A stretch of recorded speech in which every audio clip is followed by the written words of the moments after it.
हम जो है परीक्षण की विधियों का अध्ययन कर रहे थे। उसी में हमने निदानात्मक परीक्षण, उपचारात्मक परीक्षण का अध्ययन कर लिया है और उसी क्रम में हम आगे बढ़ते हुए आज हम सतत मूल्यांकन के बारे में अध्ययन करेंगे। हिंदी शिक्षण में सतत मूल्यांकन से क्या अर्थ है? तो सतत मूल्यांकन क्या है? सतत का मतलब होता है लगातार और मूल्यांकन का अर्थ होता है परखना, जांच करना। ठीक है, तो हिंदी शिक्षण में सतत मूल्यांकन से तात्पर्य क्या है कि विद्यार्थियों की कमियों का निरंतर परीक्षण करके, लगातार परीक्षण करके उसकी कमियों को दूर करने का प्रयास करना। सतत मूल्यांकन जो होता है उसके अंतर्गत वर्ष पर्यंत जो है कम से कम 8 से 10 बार विद्यार्थियों का परीक्षण होता है, अर्थात टेस्ट होते हैं। पहले जो पद्धति थी उसके अंदर फर्स्ट टेस्ट और हाफ ईयरली और ईयरली 3 परीक्षण के माध्यम से बालक की गुणवत्ता को, शैक्षणिक गुणवत्ता को जांचा जाता था। उससे क्या होता था कि उसका दोष ये था कि बालक के बारे में जो है संपूर्ण जानकारी नहीं हासिल होती थी, कि बालक परीक्षा के समय पढ़कर थोड़ा बहुत और एग्जाम देता था और पास हो जाता था। तो इससे ये दोष उत्पन्न हो गया कि शिक्षक जो बालक के वास्तविक कमी है, कमजोरी है, उस विषय से संबंधित उसके बारे में वो जान नहीं पा रहा था, मूल्यांकन नहीं कर पा रहा था। उस दोष को दूर करने के लिए नई शिक्षा पद्धति में सतत और व्यापक मूल्यांकन पर बल दिया गया कि इसके माध्यम से हर महीने जो हमने पढ़ाया है, मंथ में एक जो पढ़ाया है, उसका जो है उस माह के अंत में उतने कोर्स का एग्जाम लेके, परीक्षण लेकर उसका इवैल्यूएशन करना, मूल्यांकन करना कि उसने जो हमने 2 या 3 पार्ट पढ़ाए हैं, जितना भी हमने पढ़ाया है उसके अंदर बच्चे ने कितना ग्रहण किया। जब हम लगातार बच्चे के उत्तर पुस्तिकाओं को जांच करता है शिक्षक, तो वो एक रिकॉर्ड मेंटेन करता है जिसमें हर महीने की उसकी रिकॉर्ड रहता है और वो उसमें लिखता जाता है कि बालक की किस विषय में, किस चीज़ पे विशेष रूप से कमी चल रही है और वो उस कमी को दूर करने का प्रयास करता है। इस मूल्यांकन को जो है सतत और व्यापक मूल्यांकन कहा गया है। व्यापक इसलिए कहा है क्योंकि इसका क्षेत्र बहुत विस्तृत है, लगातार इस मूल्यांकन करने की पद्धति चलती है।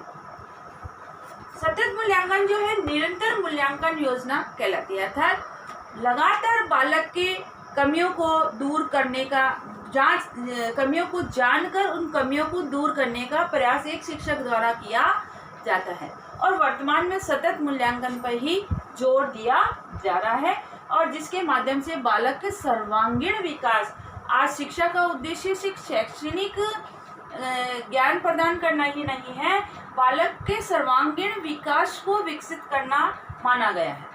और वो सर्वांगीण विकास तभी होगा जब हम बालक का एक शिक्षक निरंतर मूल्यांकन करता जाएगा और उसकी कमियों को जानता जाएगा और उन कमियों को दूर करने का प्रयास करेगा।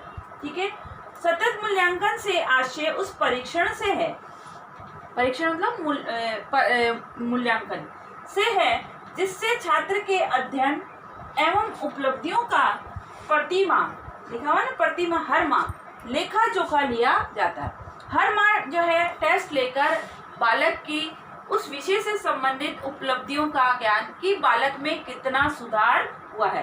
अर्थात मान लो उसके एक महीने में 5 नंबर आए और उसको वो 5 नंबर के कारण से उसको इतना डिमोरलाइज, उसको हीन भावना लगी और दूसरे बच्चों के अच्छे नंबर आए तो उसने और अधिक कोशिश करी और अधिक पढ़ा, मेहनत करी, तो अगले महीने उसके 8 नंबर आए और उस 8 नंबर से उसको मोटिवेशन मिला और वो और मेहनत करने का प्रयास करेगा। तो इससे उसके अधिगम में सुधार होगा, उसकी उपलब्धि में सुधार होगा, वो उस विषय से संबंधित बहुत जानकारियों को अधिगम करने की कोशिश करेगा।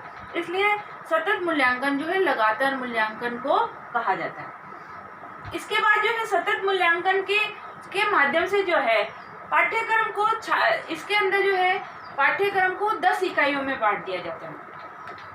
और 10 इकाई में बांटकर, क्योंकि 10 महीने हमारे पास वर्किंग शैक्षणिक एक सत्र में 10 महीने हमारे पास होते हैं, 2 महीने छुट्टी में चले जाएंगे तो 10 महीने का हमारे कार्यकाल रहता है।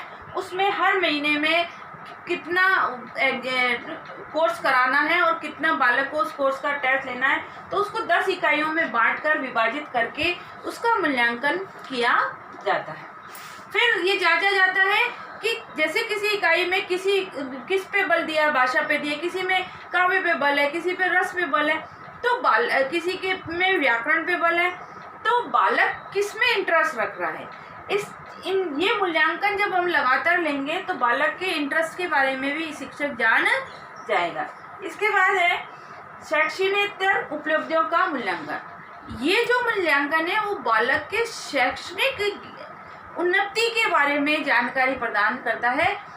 पाठ्य सहगामी क्रियाओं के बारे में इसमें नहीं योजना होती, अर्थात शैक्षणिक गुणवत्ता से संबंधित मूल्यांकन को इसमें महत्व दिया जाता है और पाठ्य सहगामी क्रियाओं को इसमें सम्मिलित नहीं किया जाता है। इसके लिए अलग से जो है उन विषय से संबंधित साहित्य प्रतियोगिताएं कराई जाती हैं, उसका मूल्यांकन इसमें सम्मिलित नहीं किया जाता है।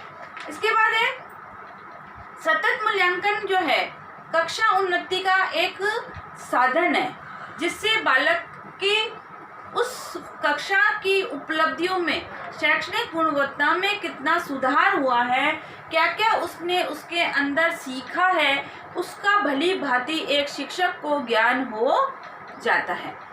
इस प्रथा के अवांछित परिणाम से हम भली भांति परिचित है। जब पहले जो प्रथा थी जिसमें वार्षिक, अर्धवार्षिक और टेस्ट 3 ही टेस्ट होते थे, उससे बालक की संपूर्ण ज्ञान के बारे में उसका मूल्यांकन पूरी तरह से नहीं हो सकता था। इसी कारण से जो है ये सतत मूल्यांकन की प्रथा चली, इसको चालू किया गया है। इसमें जो है सत्रांत में जो बालक जो वार्षिक परीक्षा में पढ़ाई करके और पास हो जाते थे, इससे उसकी शैक्षणिक गुणवत्ता में सुधार नहीं होता था। इसके बाद है सतत मूल्यांकन के माध्यम से छात्र की योग्यता तथा अयोग्यता के बारे में संपूर्ण जानकारी शिक्षक को उपलब्ध होती है, क्योंकि हर माह जब हम उसका परीक्षण शिक्षक लेता है और उसकी जांच करता है तो प्रति महीने में उसकी उपलब्धि कि कितना उसने पढ़ा, कितना उसने मेहनत करी या नहीं करी, इन सब की संपूर्ण जानकारी सतत मूल्यांकन के माध्यम से ही संभव हो सकती है। इसके बाद है सतत व व्यापक मूल्यांकन। स्वयं जो है बालक के स्वयं का मूल्यांकन भी होता है, जिसमें बालक प्रति माह अपनी शैक्षणिक गुणवत्ता को जांच सकता है कि मैंने कितना पढ़ा, मेरे में कितना सुधार हुआ, मेरे को कितने सुधार की आवश्यकता है, मुझे कितने मेहनत की आवश्यकता है। इससे बालक जो है अपना स्वयं का मूल्यांकन भी करता चला जाता है, क्योंकि प्रति माह जब उसका मूल्यांकन का परिणाम बालक को बताया जाता है तो बालक के अंदर एक उत्साह या डिमोरलाइज 2 प्रभाव उत्पन्न होते हैं और उसके कारण से सुधारात्मक पद्धति बालक के अंदर विकसित होती है। नेक्स्ट है विद्यार्थी, इसमें के माध्यम से जो परीक्षा का भय होता है, क्योंकि जो पहले हमारा वार्षिक परीक्षा ही एक होती थी और उसी के आधार पर जो है इवोल्यूशन कर दिया जाता था कि ये इतने % नंबर आए, इतने नंबर आए, तो एक भय रहता था, अरे 10वीं की परीक्षा है वो देनी है, वो कैसे पास होगी, भयंकर टेरर होता था। इस टेरर को, इस भय को दूर करने के लिए पूरे पाठ्यक्रम को 10 इकाई में बांटकर और 10 बार उसका परीक्षण लेने का प्रावधान जो चलाया गया है, इससे विद्यार्थी के मन में जो परीक्षा के प्रति भय की भावना होती है वो दूर होती जा रही है। इसलिए जो विद्यार्थी सतत मूल्यांकन एक बहुत महत्वपूर्ण कदम है, जिसके अंदर बालक के सुधार, शैक्षणिक सुधार के लिए बहुत अधिक प्रयास की संभावना रहती है और शैक्षणिक गुणवत्ता को बढ़ाने के में भी बहुत सहायक होता है। इसके बाद है सतत मूल्यांकन सार्थक ज्ञान के लिए। एक सार्थक ज्ञान बच्चे को प्रदान करने के लिए निदानात्मक और उपचारात्मक परीक्षण के माध्यम से, जिसमें बालक के कमी को जानकर उन कमियों को दूर करने का प्रयास समय रहते एक शिक्षक कर लेता है और उनकी बालक की कमियों को व्यक्तिगत अटेंशन देकर उसको दूर किया जा सकता है। इसलिए शिक्षा के क्षेत्र में सतत मूल्यांकन का महत्वपूर्ण योगदान है। आज का आपका गृह कार्य है, सतत मूल्यांकन से आप क्या समझते हैं, इसके कोई 2 लाभ बताइए।